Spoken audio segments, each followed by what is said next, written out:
Então, professor William, sites de ensinos de língua, como no caso inglês, são boas opções?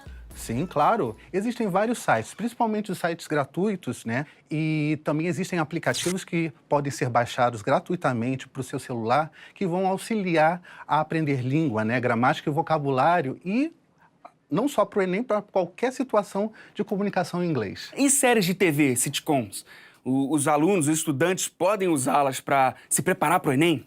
Todo recurso que ele puder conseguir para facilitar a aprendizagem dele vai ser muito útil. Agora, pensando sempre que, no caso do Enem, ele vai precisar desenvolver a habilidade de leitura. Então, quanto mais ele ler, melhor, porque aí ele vai adquirir mais vocabulário, ele vai se acostumar mais com esses gêneros textuais em inglês que eu comentei com você. Então, tudo pode ser muito útil para eles. Isso aí, tirinhas também, quadrinhos. Tirinhas, quadrinhos, todo tipo de gênero que ele tiver contato, ele vai ter que pensar muito bem qual é o propósito dessa tirinha, qual é o propósito desse gênero textual, para poder entender a intenção do autor quando ele produziu aquele texto. A gente tem uma questão exatamente sobre isso, vamos ver? Sim, vamos lá? Vem com a questão aí, Renatinho! Hoje eu vim aqui fazer uma questão com vocês para ajudá-los a saber se virar numa questão de língua inglesa da prova do Enem. E eu escolhi uma questãozinha do ano passado, do Enem do ano passado. Eu queria que vocês me acompanhassem nela, vamos lá? Peguei uma questão que tem uma tirinha que sempre cai no Enem, então a gente não pode ignorar. Eu vou dar uma lida para vocês, vou dar uma traduzida rápida e depois a gente passa para a questão em si, para o enunciado em si.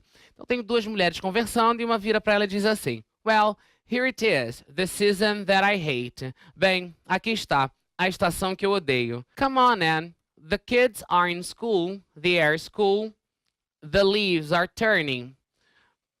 Vamos lá, Anne. As crianças estão na escola, o ar está bom, né? Tá fresquinho, né? As folhas estão caindo, né? Estão se tornando, estão perdendo a cor.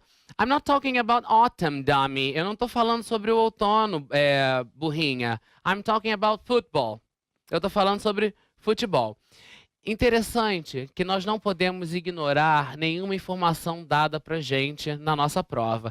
Essa data, né, que antecede a nossa tirinha marca uma coisa chamada equinox, né, ou equinócio, que para a gente nessa data seria de primavera, para ele seria de fall ou então autumn, como está aqui. Então, se eu tenho alguma dúvida de vocabulário, eu tenho que me apoiar em outras informações. Isso é a primeira dica, não ignorar nenhuma informação dada para vocês no texto. Vamos para o nosso enunciado.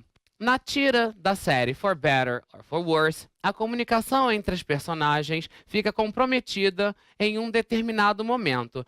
Outra dica, nós nunca podemos ignorar o enunciado. O enunciado, ele vem sempre em português, assim como as opções. Então, assim, o português vai ajudar a gente na questão de língua estrangeira, nos brifando, nos dando uma ideia do que foi falado naquele texto ou naquele quadrinho. E aqui ele já está dizendo pra gente que houve um problema de comunicação. Então, se eu não identifiquei esse erro de comunicação, esse problema de comunicação, eu tenho que voltar na questão para tentar entender. Vamos lá. Ele já disse isso pra gente. Então, o que eu vou fazer? Eu vou voltar e vou tentar identificar esse problema. Ela fala sobre a estação que ela odeia. E ela diz que a estação é ótima. E ela fala que não é estação outono. Ela fala que é sobre futebol. Então, o problema se causa entre a palavra... no problema na palavra season. A palavra season pode ser entendida como estação, no sentido de estação do ano, ou temporada. Ela não gosta da temporada de futebol. Ela não gosta do tempo em que o futebol, a campanha, o campeonato acontece. A mesma palavra possui significados diferentes. A gente tem um problema aí de polissemia. Isso acontece na língua inglesa, isso acontece na língua portuguesa, acontece em vários idiomas. Então, quanto mais eu souber de um significado de uma palavra, mais bem preparado eu vou estar para a prova. Então, eu não posso ignorar aqui o texto, não posso ignorar as informações que são dadas e não posso ignorar o enunciado e tampouco achar que uma palavra tem apenas um significado. Então, se eu sei que o problema de comunicação foi estabelecido pela palavra season, por um problema de polissemia, eu vou procurar isso no meu enunciado. O nosso enunciado tem essa resposta aqui, na letra E. As duas amigas atribuem sentidos diferentes à palavra season. Galera, espero ter ajudado vocês a resolver essa questão e preparar vocês melhor para o Enem 2016. Professor William, Yes. polissemia. Quando o aluno aprende isso? Olha, o aluno pode aprender polissemia em qualquer momento, né? Desde o fundamental até o ensino médio. Sendo o que é polissemia? Polissemia é quando uma palavra pode ter mais de um significado, dependendo da situação. Por exemplo, em português, você gosta de manga? Eu gosto de manga, fruta, manga. Ah, fruta manga. Nossa, a sua manga, qual é a sua manga? Vermelha? Ah, você acha que é feio que as pessoas manguem das outras? É, com certeza é assim. Então, pode ser um verbo, pode ser um substantivo, tem vários significados para o verbo mangar, como em season, né? Season pode ser estação, pode ser temporada, ou então até pode ser temperar. Temperar? É um verbo temperar. Vai depender muito da situação que o verbo, a palavra, vai ser empregada. Que legal. E quem está se preparando aí, né, que tem os próximos 6 meses de preparação para o Enem, você tem alguma dica?